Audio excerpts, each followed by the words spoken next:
For each trip, a taxi company charges a fixed fee of $2 plus 75 cents for each half mile or fraction of half mile. If for every number X, bracket X, I'll call that, is defined to be the least integer greater than or equal to X, then which of the following represents the company's charge in dollars for a trip that is R miles long? So a pretty confusingly worded question. So first we got this X and we got this R. So what is this X here? So X is just sort of, it's a little bit confusing. They're saying for any number X, so this is just sort of the generic example. And then here they're just saying, so now you have the specific example where X is equal to R. So for all intents and purposes, R and X are really sort of equivalent here.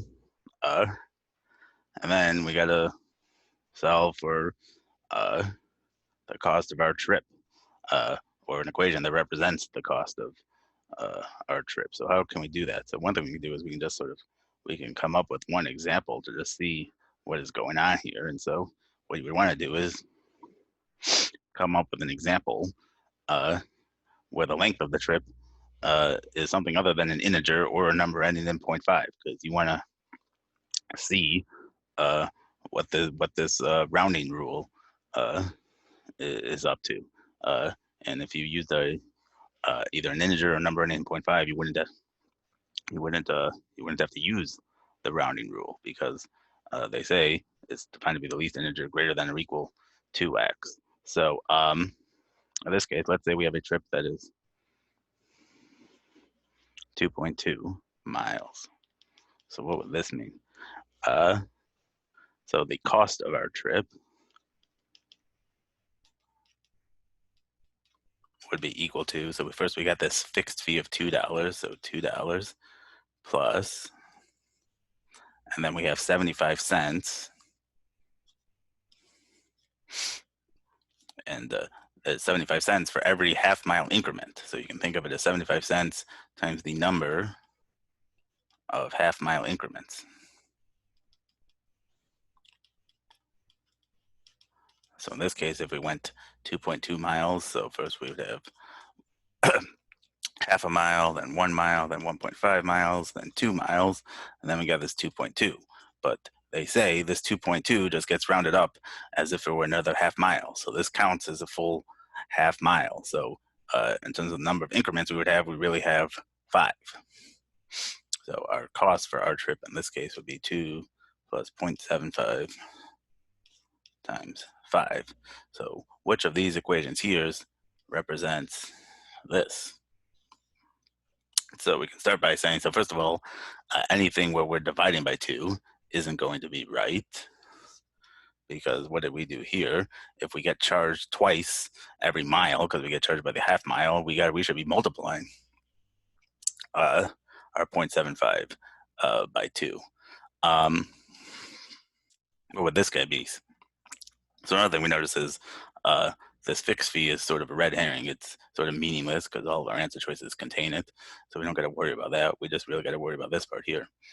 So 0.75 times bracket R would be 0.75 times bracket 2.2. And in this case, that means this gets rounded up to 3. So this would just be 0.75 times 3, which is not what we want. We want 0.75 times 5.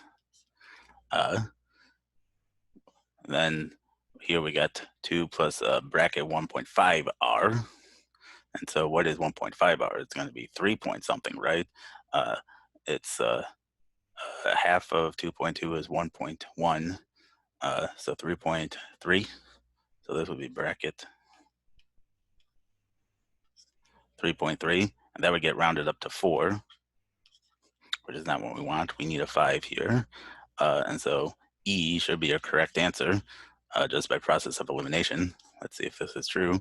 0.75 times 2R, or bracket 2R, I should say. So 2R would be 2 times 2.2. So this would be 0.75 times bracket 4.4. And 4.4 gets rounded up to the least integer greater than it, which is 5. So this would be 0.75 times 5, which is exactly what we want. So however you do it, I think the easiest way for me to do it is come up with an example. Either reason it out or come up with an example. And I think coming up with an example here sort of shows you the underlying algebra logic. So that's the way that I would probably do it. And it really comes out if you can't translate this prompt here, I would say save the time and move on and find something that doesn't take as long, that doesn't require staring at it or reading it 2 or 3 times. Because if you don't translate it right, everything you do after that point isn't going to be right either. You're sort of just wasting your time. But E.